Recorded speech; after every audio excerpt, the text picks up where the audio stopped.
This is a story of finance gone wrong. The Credit Suisse story is a story of one of Switzerland's most important institutions, one of the most important banking institutions in Europe. A bank which ignored risks, ignored red flags. We are in a very challenging situation. We need to address that. There is a cultural issue at the bank, good financial result at any price. It's a tale of scandal after scandal. But at certain points during this, it has gotten quite hard to believe. You have Bulgarian drug smugglers, oligarchs. General chaos at one of the world's top wealth managers and investment banks. A bank that used to be a national pride, now trying to recover from that. S&P Global downgraded Credit Suisse AG. We have taken very decisive steps. Credit Suisse let its commercial team override its risk team. And what we're seeing now is historic scandals, but also some more recent scandals. It's just created the basket case Bank of Europe. Let's roll back the clock to 1856. Alfred Escher, the 19th century industrialist, he's looking to modernize Switzerland. He sets up his own bank we know today as Credit Suisse. What a lot of people maybe outside of Switzerland don't quite understand is just how integral Credit Suisse is to the history of Switzerland. I'm Axel Lehmann, Chairman Credit Suisse Group since January this year. Banking is really part of the fabric of Switzerland, and Credit Suisse was very instrumental to the economic success of Switzerland. It's a big honor to be asked to chair such a great organization with that legacy. I mean, Credit Suisse is fundamentally at its core a private bank. It's a bank that caters to very rich individuals. So the central cog is the wealth management business, and this really is the driving engine for the bank. It provides financial services, it provides advice, and it helps protect the wealth of the world's richest people. Connected to that cog are the asset management business, which invests a lot of those funds. The investment bank, which is tied, not only will they manage their wealth, but they'll help them run their businesses, they'll help them provide financing, loans, help them with IPOs, listing their companies. And then you also have the Swiss Domestic Bank. It's a global organization with these components that interlock together. Governance and risk management is essential, where we have all these different services provided to customers, which may create conflicts of interest. A huge amount of the world's very wealthy have relationships with Swiss banks. Switzerland has a long history of the rule of law. The Swiss franc is very stable. Switzerland has its historic bank secrecy laws. Clients can be guaranteed a huge amount of discretion. Combine that with its steadfast neutrality through multiple world wars. Then there is also, of course, the concierge concept of Swiss banking. You will be looked after. Their luxury venues, all of that is a package that they use to lure the super rich. In Zurich, you have two main banks. You've got Credit Suisse and you've got UBS. Credit Suisse has, in recent years, played the junior partner, but actually Credit Suisse is, within Switzerland, seen as much more of the Swiss National Bank. The clue is in the name, and it is quite literally the Bank of Switzerland. And if you go to Zurich, right in the center, the Paradeplatz Square, there are its two major financial institutions, literally meters from each other. Credit Suisse is innovative, a bit more aggressive, probably also more risk-taking. UBS is much more structured, more boring, but also less risky. Credit Suisse, on a relative scale, was probably one of the least affected banks by the financial crisis. UBS was the bad boy. It had to be bailed out. They had insider trading scandals. There wasn't the requirement on them to really face up to a lot of the problems that had emerged in the run-up to the financial crisis in the immediate years afterwards. It's almost as though they didn't get the memo in 2008 when we had the last banking crisis. We've seen many banks rehabilitate and change how they operate. Credit Suisse has not. Early 2019, and the cogs really start to come loose at Credit Suisse. The chief executive at the time, Tidjane Thiam, he's a debonair, gregarious, international financier celebrity. One of the people he brought in was a former auditor from EY, Iqbal Khan, hyper-ambitious. But the two men, whether it was Tidjane Thiam's leadership style or Iqbal Khan's vaulting ambition, started to fall out. Iqbal Khan had bought the house directly next to Tidjane Thiam on the so-called Gold Coast of Lake Zurich and proceeded to knock the entire thing down. Anyone that's had a neighbor with construction work knows how annoying this is. But it's particularly annoying, I think, when it's one of your subordinates and the work is consistently going on, even on Saturdays. and they're building a bigger house than you. So Tidjane Thiam accused Iqbal Khan of building a big window which looked into his lounge, and in response planted some rather large trees, blocking Mr. Khan's view of Lake Zurich. The two men's partners got into a bit of an argument, and it very nearly came to blows. Khan was poached by UBS. Usually when a big bank or a wealth manager leaves, they have a long period of gardening leave. You are not allowed to work, you're not allowed to talk to clients, you're not allowed to poach staff. And Zurich is a small town. You can walk across it in about 25 minutes. So it's impossible not to bump into clients, customers, potential hires. Someone at Credit Suisse decided to hire a spying firm. These people started following around Iqbal Khan, and he noticed. He stopped his car in the center of Zurich and confronted them. This is something that usually you watch on TV, cars following another car, and this is something not in Swiss culture. A lot of this was around the bickering between Iqbal Khan and Tidjane Thiam, doing unneighbourly things to each other. And I think that probably struck a lot of Swiss as being deeply inappropriate and not discreet, conservative. It emerged that Iqbal Khan wasn't the only person Credit Suisse had tailed. This eventually led to the ousting of Tidjane Thiam in spring 2020. Step forward Thomas Gottstein. A safe pair of hands, really. He's, of course, Swiss. He'd been in charge of the universal bank here, which I guess is the most boring and stable part. No, there was certainly a lot of negative press, but I think that's behind us now, and we're really looking forward now to continuing on a successful path. Within 3 weeks of Gottstein taking over, Switzerland was forced into lockdown. Thomas Gottstein said he wanted 2021 to be a clean slate. 2021, however, would turn out to be one of the most tumultuous times in Credit Suisse's 166-year history. His promise was completely in tatters. You had these two mega scandals that, from a financial point of view, were vastly more relevant than the Spygate affair. Disaster struck at the beginning of March 2021. Credit Suisse had been persuading its wealthiest clients to invest in a suite of funds known as the Greensill Supply Chain Funds.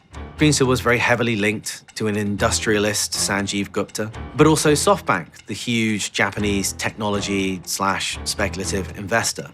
Not all of the deals that were going down were entirely above board. Allegations of fraudulent invoices, circular financing. They'd amassed 10 billion of funds from these wealthy clients. And the promise was, put your money in here, it's very safe.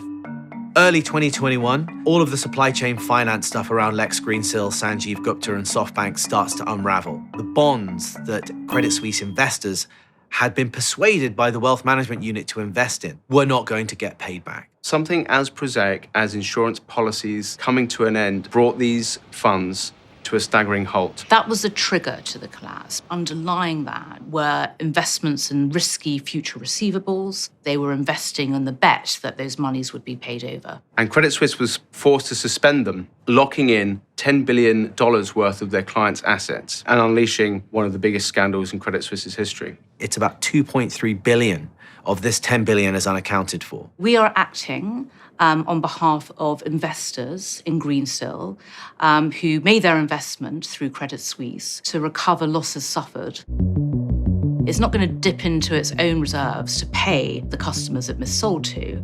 These are long-standing clients of Credit Suisse in many cases. I speak to some of these clients. They are furious, and they think they've been lied to. And these are powerful people. Credit Suisse had a separate relationship with Greensill and was courting it in relation to its IPO. And there's an argument to be had that blinded it. Just as Credit Suisse was reeling from this, it lurched from one crisis to the next, this time 3,000 miles away in New York. Bill Hwang's family office, Archegos Capital. Bill Hwang had made oversized bets on a few stocks using enormous leverage from the so-called prime brokerage businesses of a number of global banks. None of the banks knew quite how much leverage Bill Hwang had. It's actually 160 billion. Lots of banks were caught in this. Morgan Stanley, UBS. Credit Suisse was left nursing $5.5 billion worth of losses, its biggest trading loss in its entire history.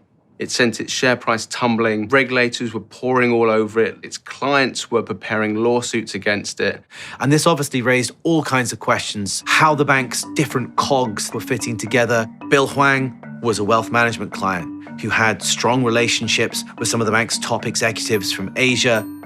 through to the UK, Credit Suisse was really bending over backwards to please him, to give him more leverage through its investment bank in order to run more of his money on the private banking side, which is where it made its real profit. A credit loss of such a magnitude to a single party highlights indeed deficiencies in risk management. So the bank spirals further down into crisis. It has to raise capital from its long-suffering investors. The bank has to publish an absolutely excoriating report from an external law firm. The report showed stunning deficiencies. And yes, this reflects risk culture, which Credit Suisse now clearly says has to change. Problematic client relationships within wealth management, prime broking, and investment banking businesses can spiral out of control if you don't have the right culture, you don't have the right procedures, and you don't have the right technology in place. It is a very deep-rooted issue which really needs time to be solved. Credit Suisse needs to draw a line under this scandal. It needs to hire a heavy hitter to replace embattled and I think at this point discredited chairman Urs Rona. So they turned to a big deal banker, Sir Antonio Horta Osorio, who was knighted for his turnaround of Lloyds Bank after the financial crisis in the UK. The idea was that AHO, as he is often known in the industry, would cut a lot of risk, which really harmed its ability to generate returns. This was seen as the medicine that was required. I am Vincent Kaufmann. I am the CEO of the ESOS Foundation, created by two Swiss pension funds to promote sustainable investment. We do represent at the Credit Suisse general meeting between 3 to 5%. We were a little bit surprised. We were expecting someone from maybe the Swiss economy, but then we look at his CVs, his track records, and we said, that's not a bad idea. A good person with a very good knowledge of the private bank and wealth management, less on the investment bank, and that was for us something we also always push. Reduce this exposure to investment bank, to risky asset. Antonio is Portuguese. He is very talented, and he knows this, but he's not Swiss.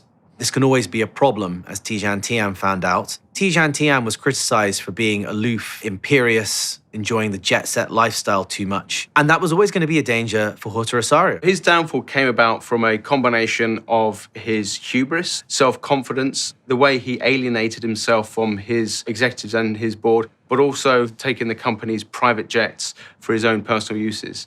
The sheer number of trips he's been taking to Lisbon, which is not a major revenue earner, it's pretty obvious he's using the private jet to go home a lot.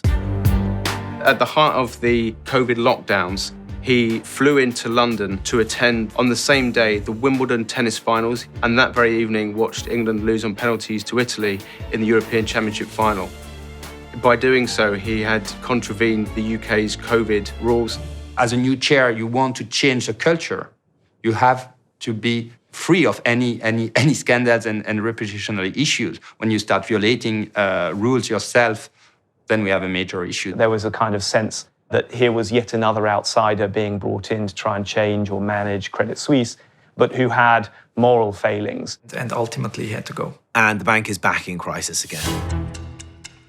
One of the main scandals that afflicted Tidjane Thiam's time at Credit Suisse was a terrible incident where some of their staff collaborated with a middleman and a Russian bank, VTB, to sell 3 billion of bonds to the country of Mozambique, ostensibly to build a fleet of amphibious warfare vehicles to protect a separate fleet of tuna fishing boats. But a significant amount of this money was embezzled by the various bankers involved, the middlemen, and local officials. We're acting on behalf of bondholders who are suing Credit Suisse in connection with bonds they arranged and issued in favour of Mozambique. The debt is unpaid and undue and owing, and it stands at 200 million. So Credit Suisse has settled with all three regulators that investigated it: the UK, the US, and Switzerland. We're talking a really big deal here. It was around $11 billion, in part because all world aid was withdrawn, and they significantly suffered as a consequence of that.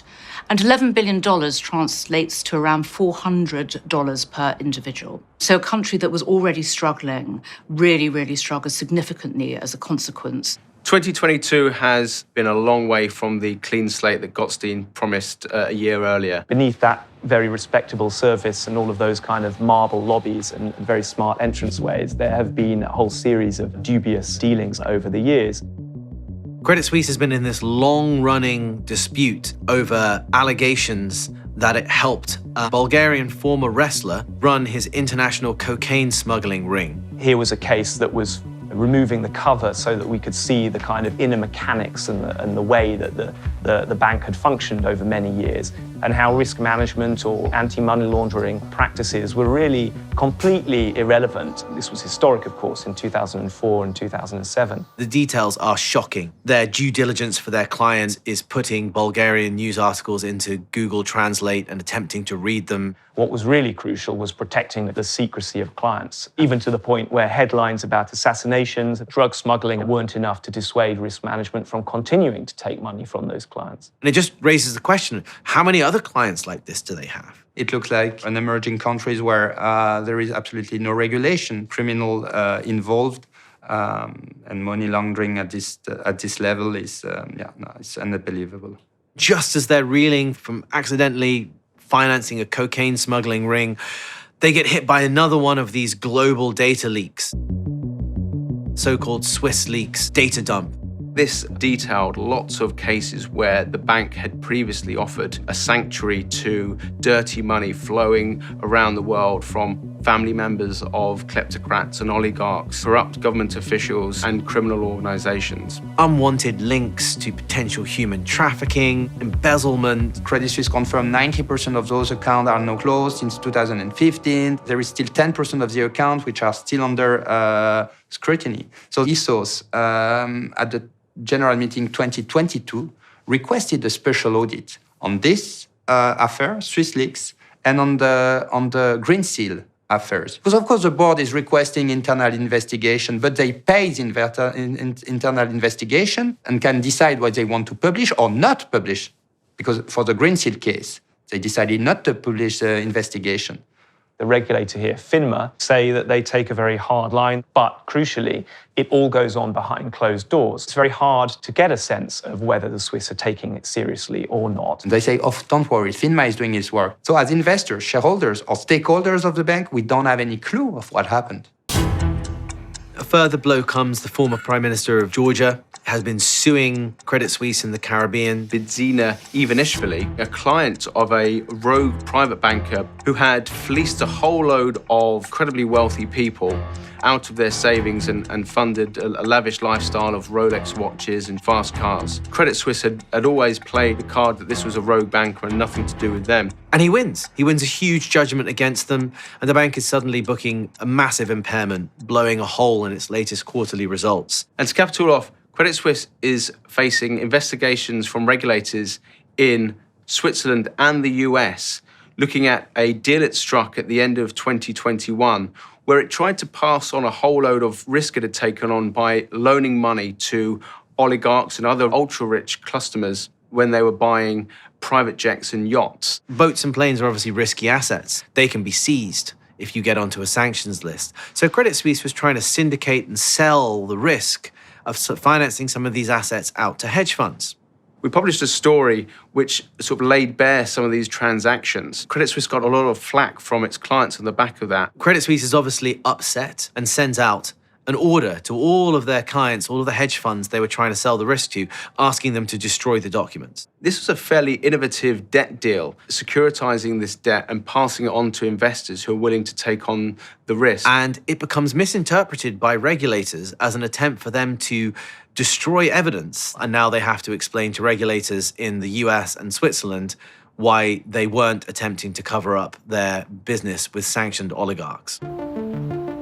The remuneration system gives the wrong incentive to the client relationship manager, trying to get some net new money at any price. Risk-taking was in fact rewarded. It also doesn't appear to have the right systems and checks and balances. We as an organization should have better monitored and controlled certain behaviors. Governance and risk management is for every financial institution critical and central. If you're looking at the future viability of its business, you've just got some of their top staff in the investment bank, in the wealth management unit, leaving. They're fed up because bonuses are being cut. And it's kind of franchise damaging. Like, how long can you survive if all of your top people leave? Talent management is absolutely a key. We continue to be able to attract top-notch talent. Just look to the caliber of new members of the board we were able to attract. Just look to the caliber of new executives and the group executives we were able to attract. So people see the current situation. It's a great brand. It's a great franchise under pressure with a lot of upside. In the year following the twin collapses of Archegos and Greensill, Credit Suisse's share price halved.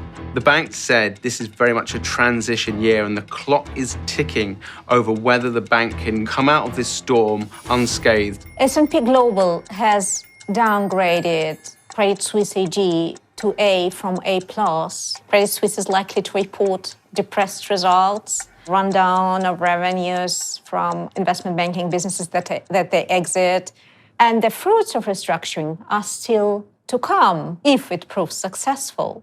Credit Suisse fully acknowledged that the scandals were not just the result of a couple of individuals going off on a frolic. And I think that is the first step, actually, towards rehabilitation, actually acknowledging that there is a bigger issue. We are in a very challenging situation. Too many things have happened over the last couple of years. It's not only about individual mistakes that have happened. That is something you need to address from a systemic perspective, from an organizational perspective. With Axel Lehmann, we have a new chairman who knows about risk management. He was chief risk officer of Zurich Insurance, and then he led UBS Swiss units. A big bank with an established global reputation, decades old, is a very hard thing to kill. A lot of people think it will bounce back. Changing the culture, which is so deeply embedded in the bank, is going to be very, very hard work. But that's not to say it can't be achieved if you look at, for example, Deutsche Bank and UBS. In my estimates, they will still reach a profit this year, but clearly it's market dependent. It will take a number of years to improve the reputation again. And there are also tail risk pending from ongoing litigations and investigations. A lot of parts of the bank are doing really great. We should not forget that. It's not a sprint, it's more than a marathon. It's important that we do quarter by quarter progress. The bank is very serious about changing itself, but it's like turning a supertanker. The question is whether the amount of time that it's going to take is as much time as Credit Suisse's shareholders are willing to give the executives. We have taken very decisive steps. It starts at the top with the board of directors. 50% of our members are new or less than a year in their job. We have everywhere new committee chairs, including me as the new chairman. We have a brand new executive board with 11 out of 13 members that are new. Shareholders give us credit. They believe in Credit Suisse, but we need to show progress. The ambitions would be to return to profitability levels. This is not feasible over the foreseeable horizon. It's a very difficult time. Markets are very volatile. The situation in Ukraine with sanctions against Russian individuals and complete collapse of business in Russia, which was integral to a lot of private banking wealth here in Switzerland. In challenging time, when you are under pressure as an organization, you can do things that normally you can't do. It's also an opportunity. People are watching to see what happens next. Will it be bought? Will it be stripped of its assets? Will it be folded into a merger with UBS? Who's going to be buying this bank at this time? It's cheap, but it's cheap for a reason. One option would be a spin-off of the Swiss business. The question really is what happened to the rest of the business? There's too many issues for a systemic bank to be taken over. Neither domestically, so a UBS Credit Suisse merge, nor international US bank. I think they will retain an international business. They have good positions, in my view, let's say in Asia. I think there is opportunity to grow on wealth management. We have a 166 years old history, and I'm a strong believer that as an independent company, alongside other large banks in Europe and in Switzerland, that's the future of the bank. It remains a group with strong international franchise, high diversification of revenues, strong capital, and high buffers of billable debt to protect senior and secure creditors. We're not quite sure whether we've reached the bottom of this yet, because every month, every quarter, every year seems to bring more scandal. Who's to say there won't be another scandal brewing that we won't be hearing about in a few weeks and a few months' time? We went through a fundamental review of all our risk position and legacy issues. They continue to pop up here and there, but I'm confident that we have bottomed up and we will bottom up and we will go step by step into the right direction. Come out of the main train station in Zurich, there's a prominent statue of Alfred Escher looking down the main thoroughfare of the city. If he was looking at the bank today, he would be severely disappointed. The perception of Credit Suisse has obviously changed. Every additional scandal that comes up, the reaction is kind of, oh, okay, it's another one. Ah, yes, of course, it's Credit Suisse. The Swiss parliament is very weak in relative terms, and the executive here, the Federal Council, doesn't really like to interfere. There's a cultural attitude in some of the banks and financial institutions that maybe means something can be dealt with quietly. That's better than having to admit it fully in public.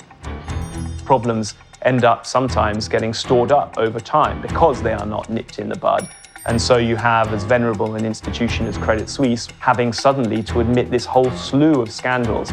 Secrecy is very important, is very ingrained in the Swiss do not like their dirty linen aired in public.